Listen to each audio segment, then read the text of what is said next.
Good evening friends, welcome back to our channel. இன்றைக்கி பார்த்தீங்கன்னா Tuesday. சரி, வீடெலாம் வலிச்சு விட்டுறலான்னு சொல்லிட்டு இப்போல்லாம் வீடெல்லாம் க்ளீன் பண்ணி முடித்தேன்.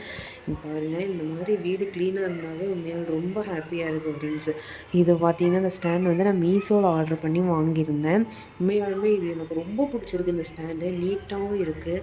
இதில் பார்த்தீங்கன்னா மேலே வந்து உப்பு வச்சுருக்கேன், அதுக்கப்புறம் எண்ணெய், அது வந்து நல்லெண்ணெய், கீழே வந்து உள்ள சர்க்கரையும் உள்ள வந்து தூளுப்பும் போட்டு வச்சுருக்கேன். இது உண்மையாலுமே ரொம்ப நல்லாயிருக்கு யூஸ் பண்ணுறதுக்கு. அதுக்கப்புறம் பார்த்திங்கன்னா, சரி சாமிக்கு நெய்வேத்தியமாக ஏதாவது செய்யலாம் அப்படின்னு சொல்லிட்டு சிறுபருப்பை வந்து உக்காரி மாதிரி செய்யலான்னு சொல்லிட்டு சிறுபருப்பை வந்து குக்கரில் போட்டு ஃபஸ்ட்டு வந்து நல்லா ஃப்ரை பண்ணிக்கலாம். ஃப்ரை பண்ணதுக்கப்புறம் அதை வந்து நல்லா சூடானதுக்கப்புறம் பார்த்திங்கன்னா பொன்னிறமாக ஆகிடுமா. அதுக்கப்புறம் நம்ம தண்ணி ஊற்றி அதை நல்லா வாஷ் பண்ணி எடுத்துக்கலாம். நல்லா வாஷ் பண்ணி எடுத்ததுக்கப்புறம் வந்து இப்போ நம்ம 1 கப் பருப்பு போட்டோம்னா அதுக்கு 2 கப் தண்ணி ஊற்றிக்கலாம் அளவு. இப்போ நம்ம வந்து க்ளோஸ் பண்ணி வச்சிடலாம். ஒரு 4 to 5 விசில் வந்தால் போதும், நல்லா வெந்து வந்துடும். அதுக்கப்புறம் பார்த்திங்கன்னா, நான் வந்து வெல்லம் தான் சேர்த்துருக்கேன். நம்ம வந்து நாட்டு சர்க்கரை கூட சேர்த்துக்கலாம். நான் வந்து வெல்லம் வந்து நம்ம அப்படியே கூட சேர்த்துக்கலாம். நான் கல் ஏதாவது இருக்கும் அப்படிங்கிறதுக்காக வெல்லம் வந்து நான் தண்ணி ஊற்றி நல்லா அதை கொதிக்க வச்சுட்டு அதுக்கப்புறம் சேர்த்துக்குவேன். இங்கே பாருங்கள், பாசிப்பருப்பு நல்லா வெந்து வந்துருச்சு. இந்த மாதிரி நல்லா குழஞ்சிருச்சுன்னா போதும், அவ்வளோதான். அதுக்கப்புறம் பார்த்திங்கன்னா, நம்மளோட வெல்லம் பாகும் ரெடி ஆகிடுச்சு. ஒரு பாத்திரத்தில் பார்த்திங்கன்னா நெய் சேர்த்துட்டு முந்திரி சேர்த்துக்கலாம். முந்திரி சேர்த்து முந்திரி நல்லா ஃப்ரை பண்ணிக்கலாம்.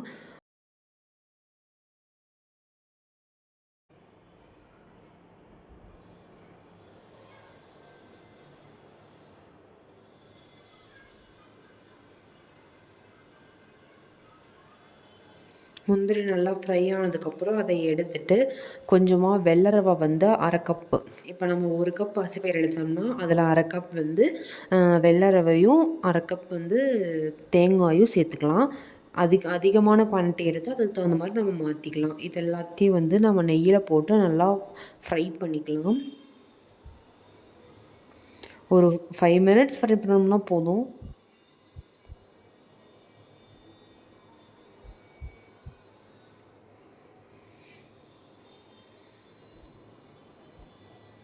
இப்போ நம்ம 5 மினிட்ஸ் நல்லா ஃப்ரை பண்ணியாச்சு. இப்போ வந்து நம்ம பாசிப்பயிரை வந்து உள்ளே ஆட் பண்ணிக்கலாம்.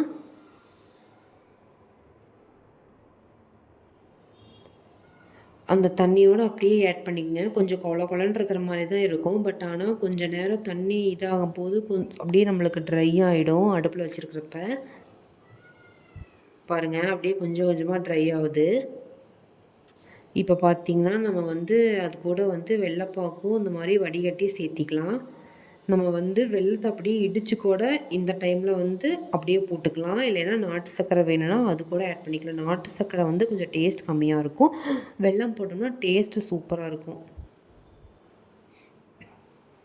இந்த மாதிரி அம்மாலாம் ஸ்வீட் செஞ்சு கொடுப்பாங்க. இப்போ பாருங்கள், நம்ம செஞ்சு நம்ம குழந்தைகளுக்கு தர வேண்டியதாக இருக்குது. அதுக்கப்புறம் நம்ம வந்து ஏலக்காயும் ஆட் பண்ணிக்கலாம். ஏலக்காய் நல்லா வாசனையாக இருக்கும். ஸோ அதனால் ஏலக்காய் இடித்து ஆட் பண்ணிக்கங்க. அதுக்கப்புறம் கொஞ்ச நேரத்துலேயே அது நல்லா சுண்டி வந்துடும். நம்ம வந்து முந்திரியும் ஆட் பண்ணிக்கலாம். எவ்வளோ சூப்பராக இருக்குது பாருங்கள், டேஸ்ட்டு செம்மையாக இருக்கும். ஒரு டைம் ட்ரை பண்ணி பாருங்கள். அவ்வளோதான், நம்ம உக்காரி ஸ்வீட் ரெடி ஆகிடுச்சு. பாருங்கள் எப்படி இருக்குன்னு. ஃபஸ்ட்டு சாமிக்கு படைச்சிட்டு அதுக்கப்புறம் நம்ம சாப்பிட்டுக்கலாம்.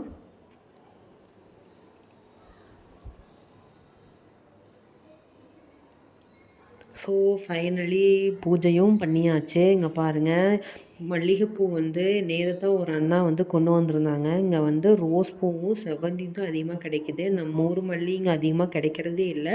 எனக்கு மல்லிகைப்பூ பார்த்ததே ரொம்ப ஆசையாக போயிடுச்சு. சரி, ஓகே, வாங்கிட்டு ஃபஸ்ட்டு சாமிக்கு தான் கோர்த்தேன். அதுக்கப்புறம் தான் நான் கொஞ்சம் கோர்த்து வச்சுக்கிட்டேன். பாருங்கள் எவ்வளோ அழகாக இருக்குதுன்னு சாமிக்கு மல்லிகைப்பூ கோர்த்து போட்டது. அதுக்கப்புறம் பார்த்திங்கன்னா நைட் 7:00 ஆகிடுச்சு. சரி, என்ன சாப்பாடு செய்யலான்னு யோசிக்கிறப்ப தான் மத்தியானம் வச்ச பாசிப்பருப்பு குழம்பு கொஞ்சம் இருந்துச்சு. சரி, அதுக்கு வந்து களி செஞ்சுக்கலாம் அப்படின்னு சொல்லிட்டு ஃபஸ்ட்டு வந்து சுடுதண்ணி, நான் அன்றைக்கி ஒரு வீடியோவில் போட்டிருந்தேன், அதே மாதிரி தான் நீங்களும் ஃபாலோ பண்ணி பாருங்கள். கண்டிப்பாக ரொம்ப ஈஸியாக இருக்கும். எல்லாருமே ஈஸியாக களி செய்யலாம். நம்ம வந்து சுடுதண்ணியை வந்து ஒரு பாத்திரத்தில் லைட்டாக கை உள்ளுற அளவுக்கு சூடு இருந்தால் போதும்.